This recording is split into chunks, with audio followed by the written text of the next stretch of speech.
This week, as we continue our countdown to the high holidays, let me spend a couple of moments discussing the shofar, which is the primary symbol of Rosh Hashanah. So why is it that we have this dogged attachment to this most primitive of instruments, which has long been musically outclassed by everything humanity has come up with ever since?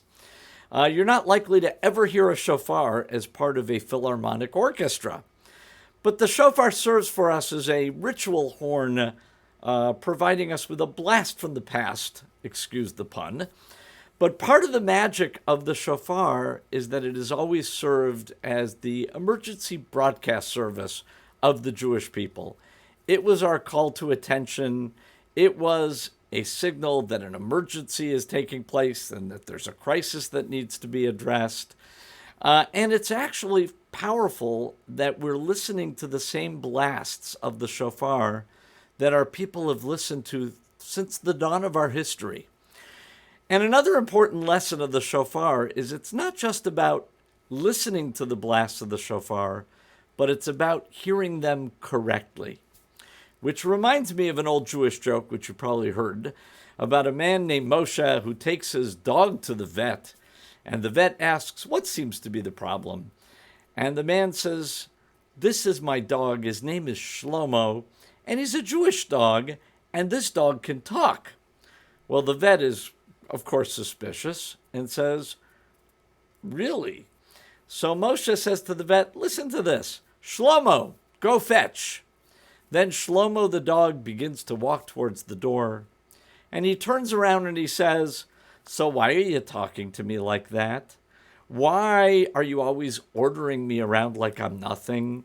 Why do you give me this fakatka food to eat which is high fat and tastes lousy? You should eat it sometime. Why do you always expect me to be there and do everything for you? And do you ever take me out for a decent walk? No, it's a short walk out the door to do my business and come back. With my sciatica, this isn't helping. And I have to sleep on the floor, which is also not helping my sciatica. You should live the life that you're putting upon me. And the vet at this point is absolutely astounded and says, that's an amazing thing. I've never seen a dog like this. What seems to be the problem? And Moshe says to the vet, well, obviously he has a hearing problem. I said, Shlomo, go fetch, not Shlomo, go kvetch. So hearing correctly is very important. And the purpose of hearing the blast of the shofar, according to Maimonides, is to shatter our complacency, to wake us up, to start shaking up our souls a little bit. The shofar is basically there to nudge us a little bit to do the hard work of tshuva, repentance, and introspection.